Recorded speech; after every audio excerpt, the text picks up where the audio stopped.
સુરત એસઓજીને માહિતી હતી કે પંચશીલનગર ઝુંપડપટ્ટીની અંદર એક શિવરાજ ઉર્ફે શિવ દરબાર કે જે ઘણા બધા ગુનાઓમાં વોન્ટેડ છે તે એમડીનો ધંધો કરી રહ્યો છે અને એની એમો એવી હતી કે તે પંચશીલનગર આખાને ટોટલ 24 હાઈ ડેફિનેશન નાઇટ વિઝનવાળા સીસીટીવી કેમેરાથી એને સજ્જ કરેલા અને પોલીસની તથા તમામ મૂવમેન્ટ ઉપર એ નજર રાખી રહ્યો હતો. પોતે એમેઝોનમાંથી 4 વોકી ટોકી ઓનલાઈન મંગાવેલા અને એ 4 છોકરાઓ પણ રાખતો હતો કે જે પંચશીલનગરમાં ફરતા રહે અને કોઈ પણ મુવમેન્ટ હોય તો જાણ કરે.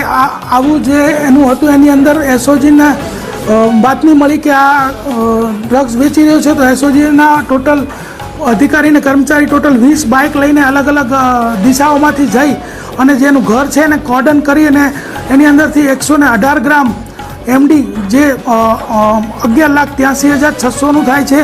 તે ઉપરાંત એના 2 મોબાઈલ ફોન પછી 2 લોડેડ પિસ્ટલ મળી આવેલ છે તથા 4 વોકી ટોકી અને ટોટલ 16 લાખ રોકડા રૂપિયા જે છે મળી આવેલ છે. એના વિરુદ્ધમાં એને અટક કરી અને ધોરણસર કાર્યવાહી કરવામાં આવેલ છે. તે ઉપરાંત તેની પાસેથી માલ જે લઈ જતો હતો એવો મોહસિન છત્રી જે છે તેને પણ ધરપકડ કરેલ છે. ઇમરાન ગડ્ડી છે જેનું નામ ખોલેલું છે ને જે વોન્ટેડ છે તથા જે માલ છે મુંબઈથી વિનોદ વર્મા પાસેથી લાવતો હતો તેનું પણ જે નામ છે તે એફઆઈઆરમાં ખોલેલ છે. આખું એક કંટ્રોલ રૂમ બનાવ્યું હતું, કેવી રીતે ઓપરેટ કરતો હતો અને કંટ્રોલ રૂમની અંદર જ્યારે મળી ત્યારે કેવા દ્રશ્ય જોવા મળ્યા?